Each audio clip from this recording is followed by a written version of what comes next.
Tonight on Sky News at 11, Fabio keeps his job. The Football Association says he's the best man for England. CAPELLO says it's time for a new team. Also tonight, a British man married to a suspected Russian spy says he had his doubts about her. 4 people are arrested after a teenager is stabbed to death as he arrives at school. Plus...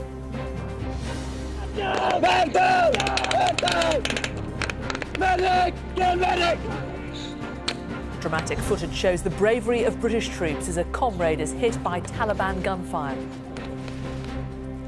Paris Hilton arrested for drug possession after attending a World Cup game in South Africa.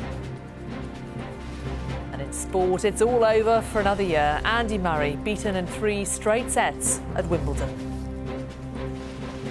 Also this hour, we'll be reviewing the morning papers with political commentator Mark Seddon and the Observer features writer Elizabeth Day.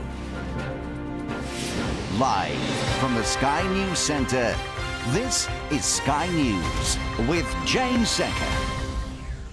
Good evening, this is Sky News at 11. Fabio Capello is staying on as England football manager despite the team's terrible performance in the World Cup.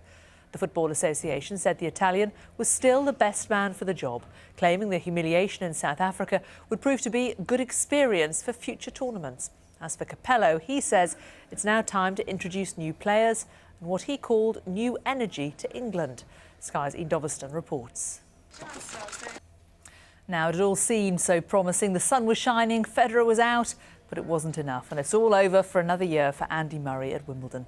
The British #1 failed to reach. Those are just a few of the front pages. Stay with Sky News for our full review of Saturday's papers at 10:30 this evening. Also, check out our website, skynews.com, to find...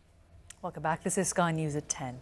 Dramatic footage has been released showing the moment a British soldier was shot in the face by Taliban fighters in Afghanistan. Lance Corporal Adam Smith from the 1st Battalion Mercian Regiment was on foot patrol in Helmand Province when insurgents launched an ambush. Sky's Mike McCarthy has the story. Mark will be back again for the full press preview at 11:30. Also joining us then will be the Observer feature writer Elizabeth Day, so do stay with us for that.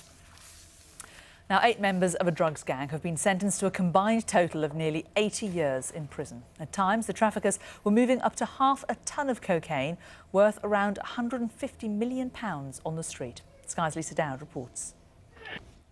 A British man who was married to a suspected Russian spy says he had suspicions about her behaviour during their 4-year marriage. Alex Chapman said his ex-wife's personality changed dramatically and that he wasn't surprised to find that she was one of 11 people arrested in the US. Sky's Enda Brady reports. 4 people have been arrested after a teenager was stabbed to death as he arrived at school.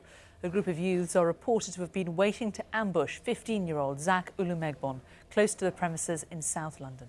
Sky's Jane Dougal reports. Dramatic footage has been released showing the moment a British soldier was shot in the face by Taliban fighters in Afghanistan.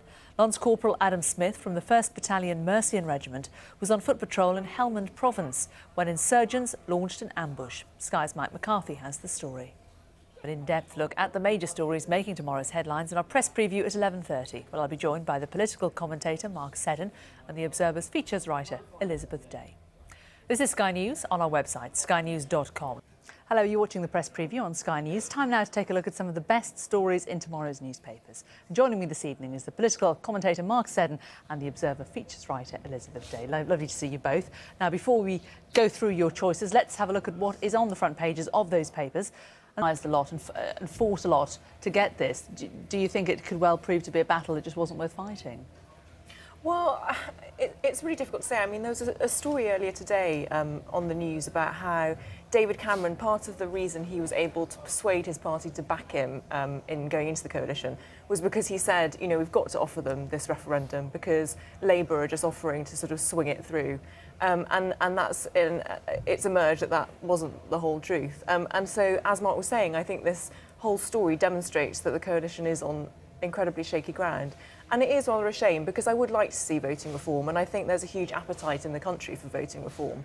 But do you think there is? I mean, I know we talked about it a lot during the election campaign, but I wonder how many of the voters really care or really sort of, when it comes down to it, will actually understand what the difference between first past the post and AV actually is. Yeah, I think a lot of people will just imagine that a system where you can get a 36% of the vote as the Tories did this last election and not be voted in and not have a majority, and 36% of the vote as Labour did the last time they were elected and sail through, it just makes a nonsense of the system. So I think in that respect, in the very broad brush way, there is that appetite for change. Yeah, I agree with Liz. I think that, I think the system became so visibly unfair.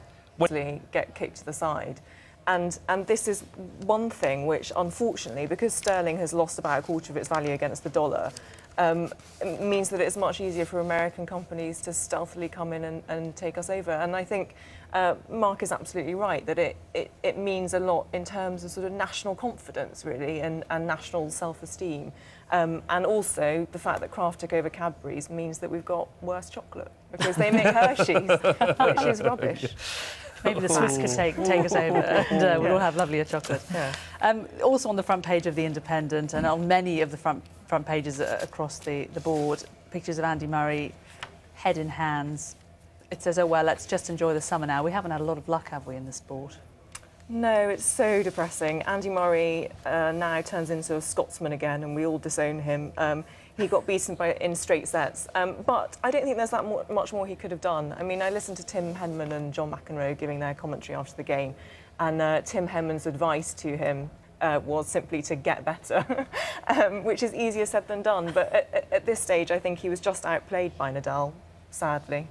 And yeah, no British in the final. But one slightly funny thing, Laura Robson, the last year's junior Wimbledon champion, had a bit of a strop on court and threw her racket and started shouting. And her mother was watching and she shouted out, "Grow up, Laura," which is just the kind of thing we need, really, for our sportsmen and women.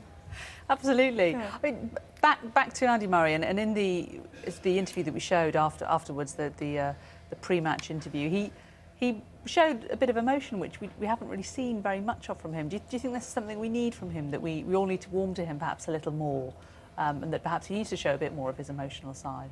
Maybe it might improve his game. I don't know.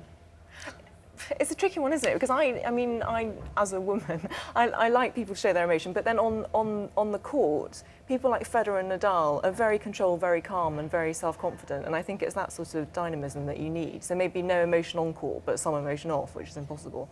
Yeah, well, sorry. I mean, I watched the sort of emotionless English World Cup team and